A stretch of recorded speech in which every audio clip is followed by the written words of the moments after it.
নমস্কার বন্ধুরা, আপনাদের আরও একবার স্বাগত জানাই পাবলিক ভিউ কলকাতাতে। বন্ধুরা, কেন রেগে গেল সুনীল গাভাস্কার এবং আইপিএলে যে কিছু বিদেশি প্লেয়াররা গা লাগিয়ে খেলে না, এই নিয়ে তিনি কি বললেন?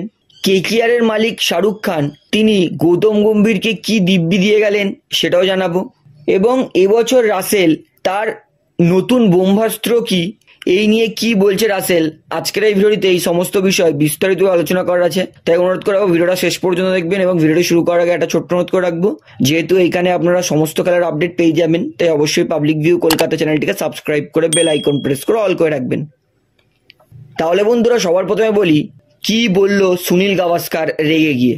তো সুনীল গাভাস্কার তিনি কিছুটা চোটে এবং কিছুটা হতাশ হয়ে বললেন, আইপিএলে কিছু বিদেশি প্লেয়াররা এমন আছে যারা দেশের জন্য সর্বস্ব দিয়ে ক্রিকেট খেলে, কিন্তু তারা যখন আইপিএল খেলতে আসে তখন তারা অত গা লাগিয়ে ক্রিকেট খেলে না। তাদের দেখেই মনে হয় যে তারা শুধু আইপিএল এসেছে ঘুরতে, একটু আধটু ক্রিকেট খেলতে, যদি ভালো হয় তো হবে, না হলে কোনো দায়িত্ব নেবে না। আইপিএল যে একটা ফ্র্যাঞ্চাইজি এত টাকা খরচ করে তোমাদেরকে নিয়ে আসছে, তোমাদের উপর ভরসা করে আছে, তো সেই সমস্ত ফ্র্যাঞ্চাইজির টাকা, সেই সমস্ত ফ্র্যাঞ্চাইজির এত ফ্যান্স তোমার উপর এত আশা লাগিয়ে বসেছে, তুমি আইপিএলে গা লাগিয়ে ক্রিকেট খেলছো না, এইটা কিন্তু মোটেও যোগ্য নয়। এবং গাভাস্কার তিনি আরো বলেন, তিনি বলেন এইবার কিন্তু আইপিএল এর সমস্ত ফ্র্যাঞ্চাইজিগুলোকে এই সমস্ত দেশের প্লেয়ারগুলোর ওপর একটু কম টাকা খরচ করতে হবে, কারণ এরা আইপিএলে কিন্তু গা লাগিয়ে অত ক্রিকেট খেলে না।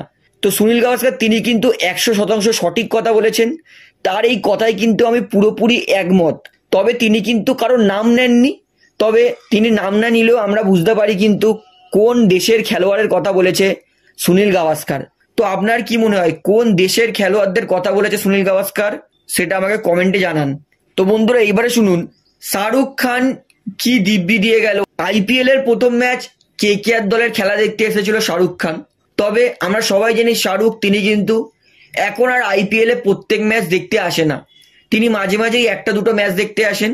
তো শাহরুখ খান তিনি আইপিএল এ প্রথম ম্যাচ শেষ হওয়ার পরে গৌতম গম্ভীরকে দিব্যি দিয়ে গেলেন। তিনি বললেন, আমি হয়তো প্রত্যেক ম্যাচে দলের পাশে থাকবো না, তাই আশা করছি তুমি দলকে ম্যানেজ করে ঠিকঠাকভাবে দলকে এগিয়ে নিয়ে যাবে, তাই পুরোপুরি দায়িত্ব আমি তোমার ওপর, চান্দু স্যারের ওপর, অভিষেকের ওপর দিয়ে যাচ্ছি। আশা করছি তুমি কেকেআর দলকে সঠিকভাবে পরিচালনা করে আরো সামনের দিকে নিয়ে যাবে। অর্থাৎ শাহরুখ খান তিনি কিন্তু বলতে চেয়েছেন গৌতম গম্ভীরকে যে যাতে কেকেআর ঠিকঠাকভাবে খেলাধুলা করে, এই দিকে যেন গৌতম গম্ভীর নজর রাখে একটা প্যারেন্টসের মতো। তো এইটাই কিন্তু শাহরুখ খান বলে গেলেন গৌতম গম্ভীরকে প্রথম ম্যাচ দেখে চলে যাওয়ার সময়। তো বন্ধুরা, এইবারে শুনুন এই বছর রাসেলের ব্রহ্মাস্ত্র কি হবে, এই নিয়ে রাসেল তিনি কি বললেন। সানরাইজার্স হায়দ্রাবাদের বিরুদ্ধে রাসেল তিনি দুর্দান্ত ব্যাটিং বোলিং করেছেন এবং বহুদিন পরে আমরা রাসেলের সেই বিধ্বংসী ব্যাটিং দেখতে পেরেছি। এই নিয়ে রাসেল তিনি কিন্তু বলেন যে আমি 2 বছর ধরে অত ভালো রান করতে পারছিলাম না, বোলাররা আমার বিরুদ্ধে ভালো পরিকল্পনা করছিল, তাই জন্য আমি রান করতে পারছিলাম না। তবে এই বছর আমি ওই সমস্ত বিষয়ের ওপর কাজ করেছি যে আমার দুর্বলতা কোনগুলো হতে পারে, এবং এই বছর আমি বোলারদের মাইন্ড পড়ে ক্রিকেট খেলবো। অর্থাৎ এই বছর কিন্তু রাসেলের নতুন ব্রহ্মাস্ত্র হচ্ছে তিনি বোলারদের মাইন্ড পড়ে ক্রিকেট খেলবেন, যে বোলার কখন ইয়র্কার করতে চলেছে, বোলার কখন বাউন্সার করতে চলেছে। অর্থাৎ এইবার কিন্তু রাসেল তিনি গায়ের জোরের সঙ্গেও একটু বুদ্ধি দিয়েও ক্রিকেট খেলবেন, এমনটা কিন্তু তিনি জানিয়েছেন।